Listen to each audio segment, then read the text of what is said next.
I was thinking if we keep messing things up in the draft, Joe could get hurt again.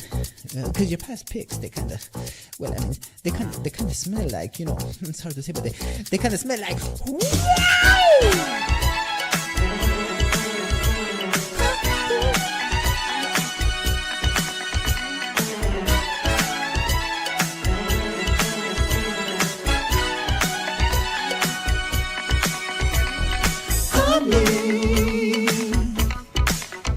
Is a metric now.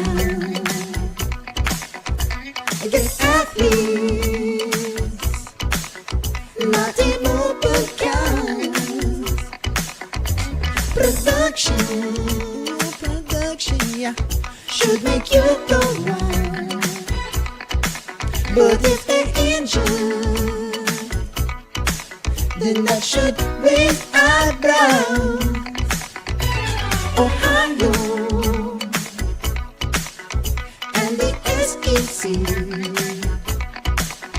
have got talent, but so do other teams. Come on, go and scout stuff. Don't stop till you scout enough. Come on, go and scout stuff. Don't stop till you scout enough. Come on, go and scout stuff. Don't stop till you scout enough. Come on.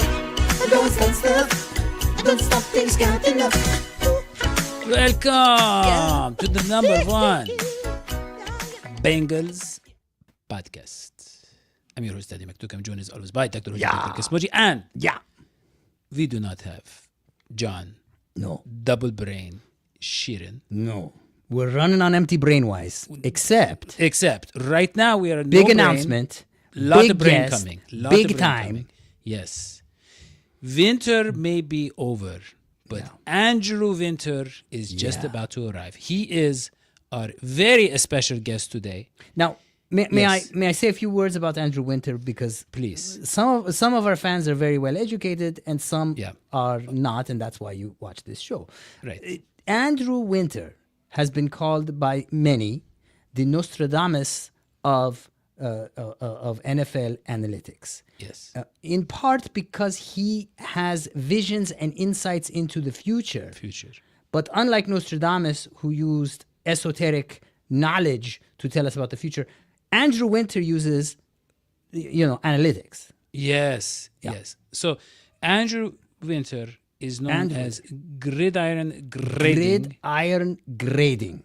And he is always, gridiron is the thing on your football helmet. Right. And he is not just grading the helmets. No. He is grading the players. He is looking at the athletic profiles, and he is constantly giving the Cincinnati Bengals the type of things they need to hear, which is draft good players. But do they Look listen? At the research. No, but that's why he's on the show. And I want to bring him right on. Let's bring Andrew Winter on. Mr. Andrew Winter.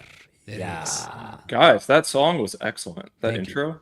Thank Can you. we publish that? Thank you. Yeah, it's really good. Yeah, appreciate that, man. Thank you for the support. Welcome to the show. Yes. Lovely to have you. I am just such a huge fan of your work. Yes. Because when it comes to those kinds of details, I'm a feeler, Andrew. I watch football. I watch it for the slams and for the passes. I don't know the names of the players. I don't know what's going on. I don't know the names of the plays. I just go purely by heart. But when I see someone like you who understands the game and can tell us what we should do, boy, that makes me happy. Yeah, it's exciting. That's what we're here for. Yeah. To use the analytics, like you said, pull in the arm length even if we have to. Yeah. Yeah, that's what we do over here. Arms. We have plenty of names for you guys to talk through here. 700 plus on the board this year, so we're excited about that. But we can dive into any name you want, any strategy you want here. So look, Andrew, you are a smart guy. Yeah. But you're a young guy. A young man. Busy guy. You're a young man. Yeah. Busy. Yeah. Probably You remind me dedicate... of a Charlie Sheen from Wall Street. Yeah. Never seen that. You should. You should. That was when he was still very handsome. He was a normal man. Yes. He was a normal person. Mr. Winter, you are young. Yeah. You are very active. Obviously, you have a very viral, robust social life. Yes. All vigorous. of these things. A little bit. So here's the thing. Yeah. Really, how much time can you dedicate to not even what we would call a scouting, but just looking through athletic profiles, gathering information, maybe 10, 20 hours a day, no more than that. Yeah. Right? Well, how much time do you take per day doing this stuff?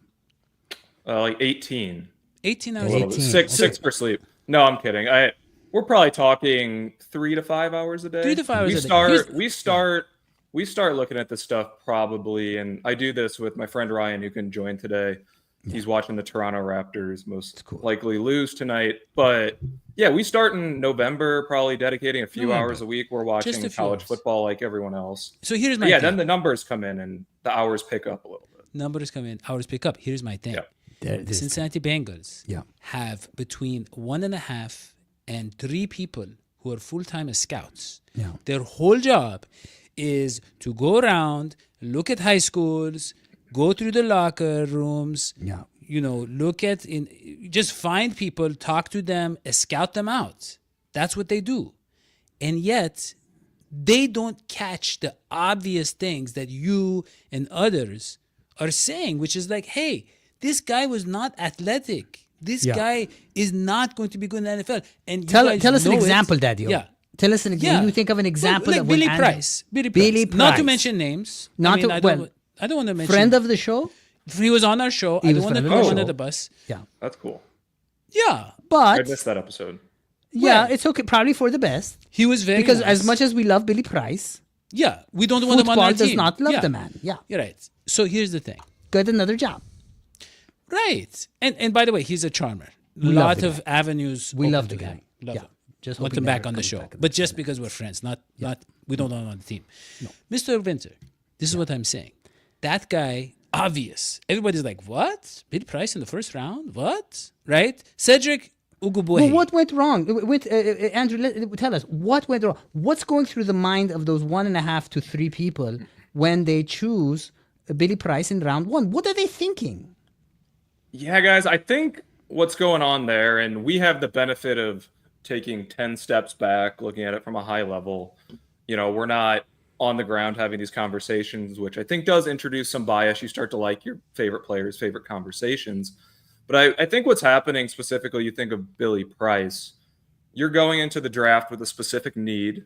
And if you go into a pick specifically and you say, hey, here at, we'll say 18 this year, we need to pick a defensive tackle. And then the guys that you liked a lot go off the board and you didn't get aggressive to pick them.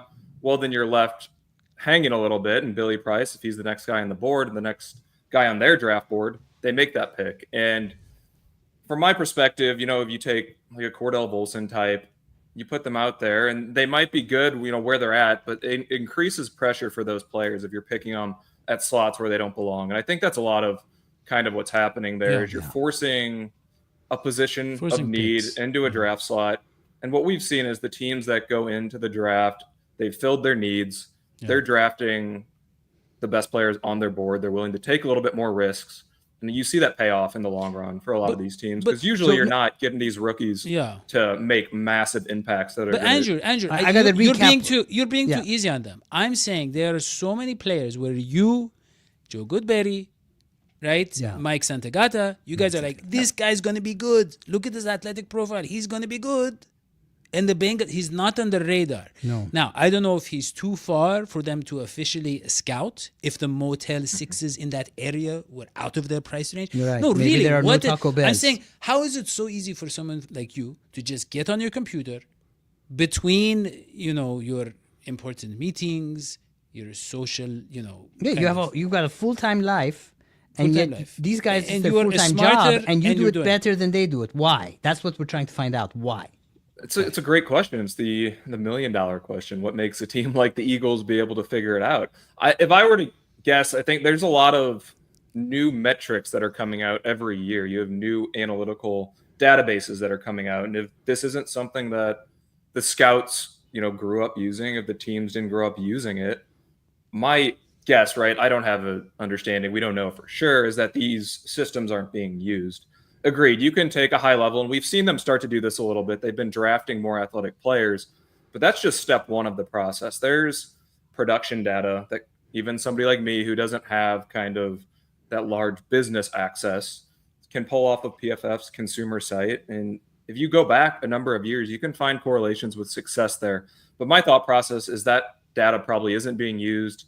And if it is being used, it's not being weighted properly or giving enough So importance. let me in ask you these something. decisions. If we were to Whoa. You raise just the really interrupted funds, the man, by the way. I'm sorry. Where are you going, Andrew? I'm sorry. No, Keep going. no, that was Andrew, it. if we were to pool our money together and Yeah. buy the Scouts a PFF subscription, are you saying that would change the game? You think it wouldn't Yeah, help? it's like $80 a year. Yeah.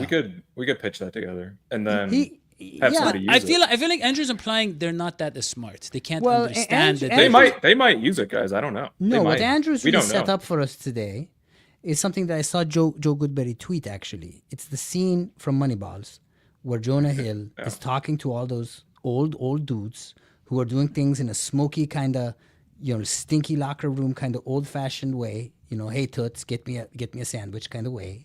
But Jonah Hill, he's the new generation, and he's using numbers. And they don't believe it. And that's really, I think, what now Joe was using it in a different way, in that he seemed to be implying that the Bengals are more interested in plays than in stars, if you remember the tweet.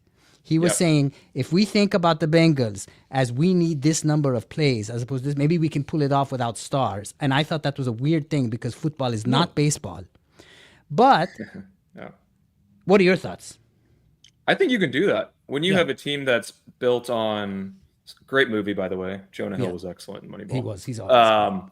When you have a team that's built with 3 stars, they have their stars already. They have Burrow, they have Higgins, they have Chase.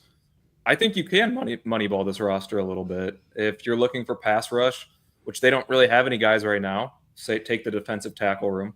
They don't really have guys who can rush the passer. I think if you added 2 or 3, which they're not going to at this point, yeah, I think that can change the game. I don't think they need a star at that point. Would it help?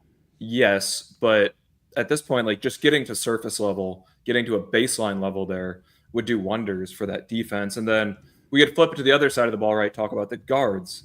If they just got to average at that position, that would change the game for them because they have the stars that are already pushing them to, 8-9 wins last year. Moneyballing it a little bit could get them those extra 2 to 3 with a little bit of luck. You could be looking at 12, 14 wins a season. I want to, Dadio, with your permission, I want to go back to something that Andrew said about 5 minutes ago. Yes. And that was you implied that the reason they're so desperate in the draft is because they haven't fulfilled their needs before the draft. And you said the teams that do well, they come into the draft like you come into a candy store. You don't need anything. You can take whatever's the best thing that's selling at the best price and you get it, as opposed to, I'm really hungry. You don't walk in hungry. If I wanted to sum it up, I would say you don't walk in hungry to a candy store, right? That's basically what you were saying. Smart, yeah. I want to go back to that idea and frame it as a question. How important, in terms of our needs, is the Trey Hendrickson deal? Getting that done, you mean? Getting it done. Oh, they need him. I don't think they can field a functioning defense without him. Because it gets back to that pass rush point. There isn't really anybody else on the defense right now that you could say if you took Trey Hendrickson away would even be a top 4 pass rusher on another team. Wow. I don't think there's a way for them to get around that. And back to the rookie point a little bit, you might be able to find a guy who can be an average pass rusher as a rookie, but you're going to get very lucky if you find a guy that does what, say, Jared Verse or Braden Fisk did last year for the Rams as rookies. Yeah. So, yeah, And so 100% a need. Excellent. So Dario, go ahead. a lot of our audience members are like, who is, Brandon Fisk? Who are these people? Yeah, But they don't know. We know they don't because know. we're analysts. These guys, poor schmucks, don't know. But Andrew, you know a lot of names that nobody knows. Nobody Because you knows. have the secret list of draft picks. So I want to start There's talking. a lot of names, yeah. Lot of names. And this guy, by the way, I don't want to, but at Vanderbilt University, he's was voted most popular guy at the entire university. Very popular guy. Nobody told me that. Yeah, nobody told me that.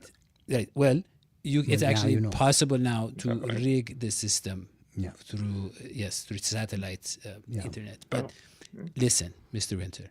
Mr. Winter. We talked about Trey Hendrickson. Why don't we just start there? Because I want to focus on protecting Joe Burrow. Because, look, the Bengals cheaped out.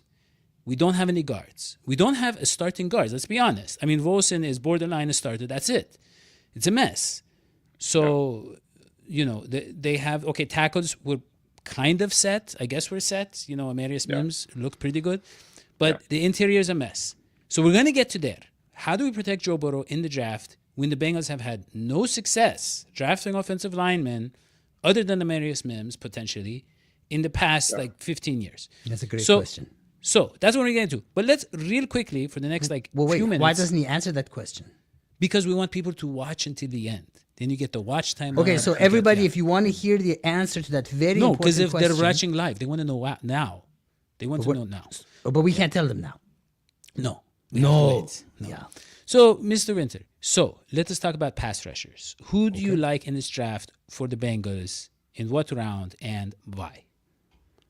We could go. There's a lot of names we like. If you're talking round 1, Yeah. Yeah. you have a guy like Mike Green from Marshall, tremendous Yes. pass rusher.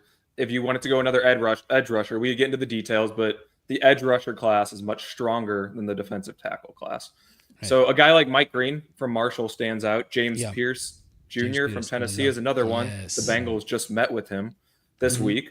That's another one that stands out. If you wanted to go the defensive tackle route in round 1, They do. you could look at a guy like Walter Nolan from Ole Miss, who Right. the Bengals also met with, or Derek Harmon from Oregon, who looks like a really strong fit for the Bengals in round 1. Yeah. But you could go all the way down the board, guys. We have 13 edge rushers in our top 100 this year, which is an incredibly strong class. I think if you talk about the defensive tackle class, that drops off pretty quickly. So if they're not picking a guy in round 1, we only have 4 names in the top 50 on our board that are defensive tackles. So if it's not happening round 1, I don't see the value happening there in round 2. And so we would stick to, if you want to fix the pass rush, draft the best pass rusher, regardless of position, whether it's an edge or a defensive tackle. And I think very likely it's going to end up that it's some of these edge rushers that I mentioned. We could even see a guy like James Pierce, who is the number 7 player on our board, dropping to 49. I think the hope then is, do the Bengals put themselves in a position to take that best guy on the board, and do they take a guy that can rush the passer as a specialty? Because we saw last year they drafted 2 defensive tackles, Chris Jenkins and McKinley Jackson, who are, decent to good against the run, but that pass rushing is never going to be there. So this year they need to do a complete 180, and it needs to be a focus on pass rushers. I think more than likely it's going to come from a value side at the edge rusher position. So who are some guys in the later rounds, interior or edge rushing? What was that? Lost you there for a second. Who are some guys in the later round, mid rounds, later rounds, edge rusher, interior, assuming that they're going to go offensive line early on? Who else do you like? At the round 1 side, we're talking about offensive line. I think if I heard that right. No. Kelvin I was Banks' asking. name? I was saying let's assume they do offensive line early. Who are pass rushers on the defensive line that they can get in the mid rounds or later rounds? Yeah, I think one name, so we could even go down to round 3 here that stands out. We've been talking about him a bunch, is David Walker from Central Arkansas. He's a Yes. smaller guy. Yeah. Looks like you got some clips here. Yeah, he's 6'2", Yeah, we had our team put that together. Yeah. 6'2", 255 or so. Yeah. That Just a little man, a very little he was man. excellent at the Senior Bowl. 6'2". Wow. Had the strongest. They won't even pass see rush him win rate. coming, right? He's so small they won't see him. Yeah, they won't see him at all. But he is a little. The he's a team little can just thick. take him in like a little suitcase when they travel. Yeah, he's a little thick. He's a little dense, so that maybe won't get in a suitcase. But from that perspective, as a pass rusher, he's excellent. Yeah. That's great. And his laundry will be a lot cheaper to clean, so the Bengals are like that. It's Yeah, smaller save size. Yeah, soap, I save don't know all what that kind of funds expensive. go to that. So that's him right there. Oh, look at him go! Look Yeah. at him go! So you he's- can't hold them back. He's No. been compared, guys, to Brandon Graham, who just retired Right. from the Eagles. Yeah. Who's obviously, one of the better pass rushers to come around in the last 15 years or so. Wow, I think the knock that's with strength. Walker is going to That's be strength. the level of competition. But yeah, what you're showing here is he went to the Senior Bowl and he was one of the best pass rushers there. I Yeah. think they could get him at, 81, potentially even into round 4. But we're going to have a high second round grade on him. And the Wow. interesting thing, he's a little bit older. He's nearly 25 years old, Oh, wow. which, typically you think of a prospect, you'd like to pick guys that have a little bit more runway, a little bit younger. But we talked about it with the Rams. They drafted some older guys. They were able to revamp that defensive line pretty quickly and replace Aaron Donald, if we want to go back to the Moneyball reference, in the aggregate. And they did it by drafting some of these older guys that had shown the production in college. And so David Walker fits the bill for a guy that we think could come in right away. You know what that's called? That's called old man strength. And it hits you usually in your late 40s. All of a sudden, you're like, where did this strength come from? It's old man strength. Yeah. So Well, I just remember- wait. You think they're good at 25? Wait till they get to be 45. Yeah. I remember John Randall. Do you remember John Randall? You don't know who John Randall is. Is he on the Eagle? No, On Vikings. the Vikings, yeah. Vikings, yeah. I remember he was short, stubby. I think he didn't really make it till later. I mean, he was I think he was undrafted. So I think he made the league a little later. That's who he reminds me of. Look, when you are short. Have you heard of Rudy? Good movie. Yes. 5 foot nothing. Stubby Right. little guy. I feel Played like for when you Notre are Dame. short and chubby and old, Yeah. and nobody really takes you seriously in life, I think Danny that DeVito. anger, yes, Yeah.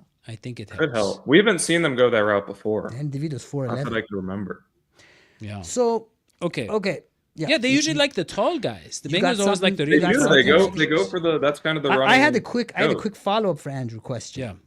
So let's say these one and a half men that work for the Cincinnati Bengals scouting team who are stacked in a trench coat and equal 3. These guys, they finally decide we're going to listen to Andrew Winter. Where do they find your thing, your sheet? This where can they Yeah. read it? It's a good question. So we're going to be publishing it next week. So it'll come out next week. We have a web app that people are going to be able to filter through 730 grades. So it'll be all for free online. We're going to put it on Patreon this year. How do they find it? Hopefully send it to the Bengals. How did the Okay. Bengals find me? Or No. How find do they me? find that what you were just talking about with the sheet and all that? Where do they find It'll it? be on a link. It's like a website. So I want to just say this is completely free. So if anybody becomes a patron of our show, Yes. we will share the link to his For free. There we go. resource Yeah. for absolutely free. For You can free. go to our webs. You can go become a patron. Yeah. You Right? pay for the a show, but paid then subscriber. Yeah, then we give you absolutely free links, free information. That was smooth. That was smooth. Thank you. Yeah, we should share it on there. Yeah, we'll share it everywhere. We share it everywhere And you can find these facts on Twitter on our at- Patreon. or on our page. I was going to promote his Twitter account, but why not promote us more, Dadio? Excellent, yeah. But at His- Gridiron It's Grading. Gridiron Grading. And speaking of Gridiron Grading, did you know that we have a deal Oh, with yeah. one of your family members, Green Gridiron? You should watch this, Andrew. Green Do you have a nephew, Gridiron- Andrew? No nephews. When Well, you get a nephew, wait when you till finally get a nephew, you're going to need this. because Andrew, look, here's the thing. Cincinnati Bengals didn't make the playoffs. So a lot of people are like, hey, I'm not going to pay money for their tickets. I don't want to spend money to go watch a team that ultimately is not going to win anything of consequence. So what do they do with the money? They go and they spend it on these helmets. Some of Right. them are as low as $600, $700. Some of them even less. And you know, this is the thing that people don't know.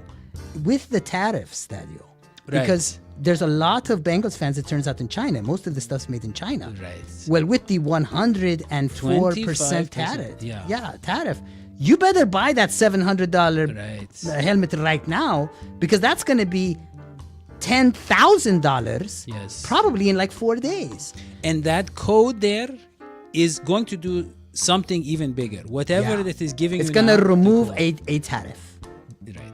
Yeah. So, Mr. Winter, I know you love the gridiron. By the way, did you know the official warning labels and the bumpers of Can the you imagine NFL having that? helmets Can you imagine are the- made by Green Gridiron? They make the real ones. But they put in the code Bengals1 and they get a little discount, Andrew. Isn't Yes. that great? So, anyways, back It's probably to 1%. Yeah. back to the show. You made a promise, Dadio, to our fans. You made a promise to me that you were going to ask Andrew about the big question, and that is, what do we do to fix this offensive What do line? we do? What do we do early? So, Andrew, look, that's what we want to know, Andrew, Andrew. can we find guys that can start immediately on the offensive line with the scouting limitations, the mental, let's say, the mental hurdles that they have to face in terms of understanding numbers, in terms of looking at multiple players, Pushing buttons, pushing Yeah. buttons, Clicking writing mice. things down, right? Left brain, walking right to brain. the bathroom, walking from the bathroom. Right, Andrew. And they don't have you on their staff. So with that in mind, do you see any way that they can fix the offensive line in the draft? And who do they take? Yeah, I think they're in luck. It's a good year to be in need of an offensive lineman. It's a very strong class. It's definitely stronger than the defensive tackle class.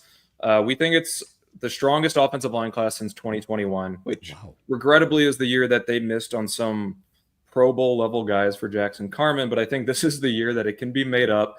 There are plenty of offensive tackles specifically that look like they're ready to convert to offensive guards, and that's who the Bengals have looked to be meeting with. I think the one name that stands out that we're going to be just sitting there hoping makes it to 17 is Kelvin Banks from Texas. Yes, he was a left tackle there. Look at that. But Look at him. he's a top 10 player on our board. And he's really fast. I mean, he's running off for a touchdown. He's not. there. That's not him. Is See, that that's the running back, the 23. But he's the guy who made the hole. Well, made the hole. let's ask Andrew. Let's just confirm. Andrew, which one or are you talking about here? Because there's so many players on the I field. think he's 78. He ran like a Jaden Blue there, who's that running back. I think he'd be able to go a little bit higher. But because he's slower in the back there, what number is he here? Because we only have one. 78. I think he's 78. Yeah, How he's do you know this? Boom.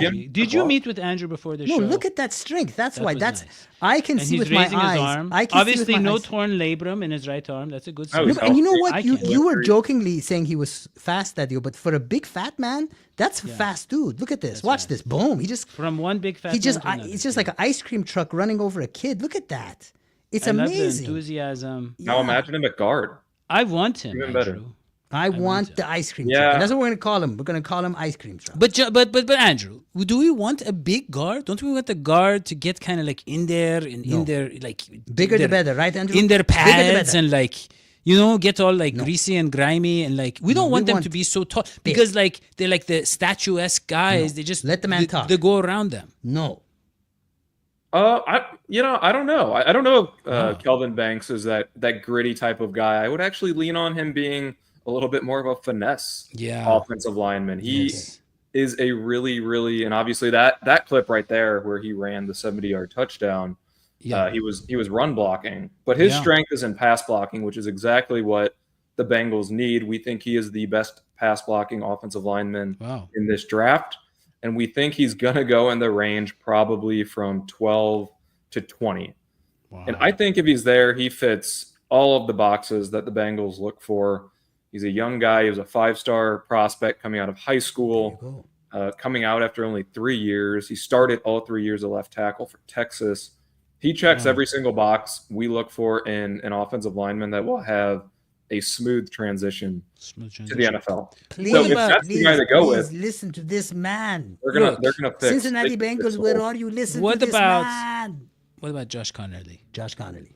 I think, and it's funny because Josh Connerly and Kelvin Banks have, when we look at production, athleticism, and then kind of consensus rankings as well, their profiles are about as similar as it can get for offensive linemen. Connerly was also a left tackle that people are talking about moving inside to guard. The Bengals also met with him. They have very similar grades for us. I would prefer Kelvin Banks, but if it was Josh Connerly, I think Bengals fans should be excited. It's another guy with elite pass blocking production that could come in and start from day one. Another guy that I don't think is going to be, that gritty guy, but as far as a finesse pass blocker, which, I think we're all kind of tired of the glass eater talk, guys who are a little bit more unathletic. And Kelvin Banks and Josh Connerly both offer changes in that regard. And if we can make a pick like Amarius Mims last year, that's how you get that offensive line moving in the right direction. What about? There was a little bit. We're going to talk about the coaching just for 1 second, literally 1 second. I mean, does it matter that we have a new offensive line coach when you think about these decisions? It could change. I know Scott Peters is a guy that he likes offensive linemen with longer arms specifically. Okay, I do too. It's not a fetish. It's because of the productivity. Oh, well, mine was. I think it helps. It definitely helps. It definitely helps. But we even saw last year, they drafted Amarius Mims and Matt Lee, who were both incredible athletes. So it's hard to say if something is going to completely change. I don't think we know until we see the picks. And Obviously, Scott Peters has only been there a few months, and the hope Scott is Pitt- that I mean, a scouting's lot gonna of people happen didn't even this know year. he's our offensive line coach. That's crazy. Yeah, it's They weird. didn't know the name of the offensive line. They So- didn't know the name, and that's why unassuming when they role. speak about him, they speak about him in a very general way. Yeah, when you were saying Scott Peters, like, oh, they made the connection then. But Yeah. Some another guy- people watching the show were like that, but not us. Well, yeah, there's only 7 people watching the show, but all the 7. Yeah. Oh, look, I want to talk about another guy that's do on too. your board, Yeah. Logan Brown. Wow. And look at these clips that we put together here. Let me just circle him. There you go, just to make it easier on you. He's the one Yeah, that's Didn't that look looks good. great. pancaking. He just fell. He's fell- pancaking and pancaking. He's going to be and a pounding. lot He more sits on people. physical than Yeah. Kelvin Banks or Josh Connerly. Yeah, He I was like it. Whoa, an look at him. elite He's smashing shot that put guy. thrower in high school. He is a strong dude, also a former 5-star as well. He's probably going to go, guys, and you're not talking about a round 1 pick here. Yeah. Likely somewhere in the round 3 to 5 range, but we have a borderline first round grade on Logan Brown, and he's talked about also potentially switching to guard in the NFL. So we have a bright neon target on Logan Brown. Yes, I love it. If they're not able to address, and I would even be I like the pumped name. up if you got Kelvin Banks round 1, Yes. draft the defensive lineman round 2, maybe you get Logan Brown round 3. I think you have 2 starting offensive linemen there Yeah. with Kelvin Banks and Logan I Brown. love it. Mr. Winter, if I may, because we're running out of time, we received a memo on this show through fax, believe it or not, it still exists, that we have to have 3 hot takes per show. That's what that's been Yes. told. Yeah. I was wondering what, Andrew, is the hottest of your hot takes for the NFL draft. The hottest one. Give me the hot stuff. I want it so hot. I want it ghost pepper. Hottest takes. This one's not going to apply to the Bengals, but Go for it. Jackson Dart's going to be the best quarterback to come out of this class, even though he's going to go 15 to 20 picks after Cam Ward and Shadur Sanders. I don't think there's a QB in this class that stands out as having the potential to be a top 15 quarterback in the NFL, and I think Jackson Dart's the guy that somebody will get a value on. Jackson. I don't know how ghost peppery of a take that is for you. I thought it was pretty Well, hot. it is because Jackson here's the Dart, thing, QB1. Andrew. Nobody has heard of him before you came on the show, so that is We don't crazy think to about say he's gonna- quarterbacks anymore Yeah, we anymore in the Bengals world. No, we got Burrow. We're done. Yeah. What about Garrett Dellinger? Since we're talking about Yeah, Garrett Dellinger, Yes. he's a guy that, again, probably in the round 4 to 6 range, tested like an elite athlete if we're looking for that. But he's just a solid guy. I think you could throw him into the rotation at guard. I wouldn't feel as comfortable with him being a starting guard from day one. You're looking at a round 5 or a round 6 guy that we really like there. Yeah. Well, I like this guy, and I think the Bengals are going to take him because he went to You'd be excited about it. Ohio State, is Donovan Jackson. I think this guy, he looks like a guard, just like the kind of low base, the big. That's primarily where he Around. played. So in the Yeah. playoffs, he had to switch out to tackle because And- Josh Simmons, who's also declaring, was hurt. So And he'll it's be a a- guard in the NFL. You're talking maybe $30 of gas to go watch him play. So I'm imagining the scouts did see him live. They were there. I remember that. I remember that tweet. It was one of the games they did go to during the college season. I think they take him. What round are they taking him? It would be round 2. Pick 49 would make sense for Donovan Jackson. So I think it'd be a really solid pick. You have a day 1 starter there as well. Not as exciting as Kelvin Banks or Josh Connerly, but if you could get him at 49, I think it's a solid pick. We'd give it big a upgrade. Big upgrade in terms of attitude from what we've had on the interior. Yeah, athleticism for yeah. sure. Andrew, speaking of upgrades, can we make a deal today, right here, right now that we have you on the show? If the Bengals take any of the players that you've highlighted today on our show, do you promise you'll come back to our show to celebrate? Yeah, we have to have a big celebration. We have to It have happened Yeah. last year with Marius Mims. We all we hyped that one up, and it did That's happen. true. And Matt Yeah. Lee. That Yeah. was exciting. too. Yeah, that was but true. since you predicted it on the show, you come back to the very place of victory and we'll celebrate. We can have a Wait, Logan Brown party. I have one more question for One Mr. final Winter. question for You Mr. mentioned Winter. Clay Webb. You think the Bengals are going to replace Ted Karras at center anytime soon? I think if they replace Ted Karras, it won't be this year. Maybe next year with Matt Lee. Clay Webb could move to center, but he was a left guard in college Oh, at that's right. Jacksonville State. He'd be another guy in the round 4 to 6 range that Yeah. I think could win a starting guard role compared to what Yeah. they have today. But I like his feistiness. Also older. Yeah, a feisty guy. He was a 5-star prospect as well. He started at Georgia. So the Bengals do like that. They like high school pedigree. Yeah. So Yeah. I that's like it. how his stomach is just flapping around there. That's confidence that you can do that. It's good to look out for that. Good. So center of speaking gravity. of looking out, Andrew, I don't know if you know, but we are also on iTunes. We Yeah. have a podcast. yeah, And that so song you mentioned is going to Song be you mentioned. available. Well, for the podcast free. would be there. Though Oh, that is on our Patreon. Hold Patreon. on. Oh, Let's I'm not sorry, I'm confuse. sorry. Let's So not if you go to our Patreon and you become a paid subscriber, Andrew, you will get all of our songs. They're all released on here for free. You have to pay $3 if you're not a paid subscriber. If you're a paid subscriber, it's absolutely free. Yeah, So What is today's song called? gratis. today's song is called "Don't Stop." It's Don't don't Stop. stop till you scout enough. Yeah, Okay. because they never scout enough. And by the way, Andrew. it was produced by Quincy Jones. Yeah. That song. Yes. I don't know if you know. Yeah. So The you don't know who Quincy Quincy Jones is, do you? You're too young. I have no idea. Too young. You know Rashida Jones? Rashida Jones is dad. I think I've heard of that. I think he's too young for Rashida Jones. Rashida Jones. He's too young for Rashida Jones. Yeah. Rashida Jones has a kid. Rashida you Jones probably is know children's Rashida Jones' grandfather. kid. Yeah. Yeah. Not an NFL draft prospect. No. No. No. Great producer, And don't jazz know. musician. Thriller, I the think- album Thriller.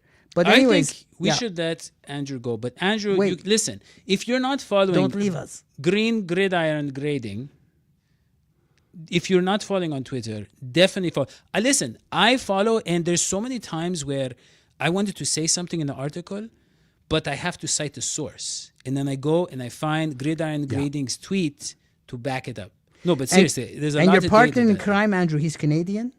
He is Canadian. Very Canadian. We apologize for everything. A lot more soft spoken. Yeah. We'll have to get him on next time. Let's get him on. He was sad to miss it. Yeah, we wish him well. We wish you well. And for the fans, go on that that podcast website, the iTunes, and give us 5 stars, write review. And maybe if you're watching this on YouTube, you thumbs up it. You smash the like button, but you also do another thing, which is you subscribe to notifications on. And if you are going on YouTube, why don't you leave a comment and tell us, do you agree with Andrew? Because I do. Yeah, who should they draft? Of all the picks that Of Andrew all mentioned, the who do you picks, want? who do you want? Can't go wrong. Can't go wrong. Andrew is really good. I mean, I hate to say it, but we felt like we had sufficient brains on the show in John Sheeran's Borrowed absence. brains. Borrowed brains. Hope to get those brains on again soon. Thank you. Gridiron Grading. Listen, everybody follow that, and you will catch all of his very fascinating tweets. Thank you so much. Goodbye, Sweetie Pies. Bye.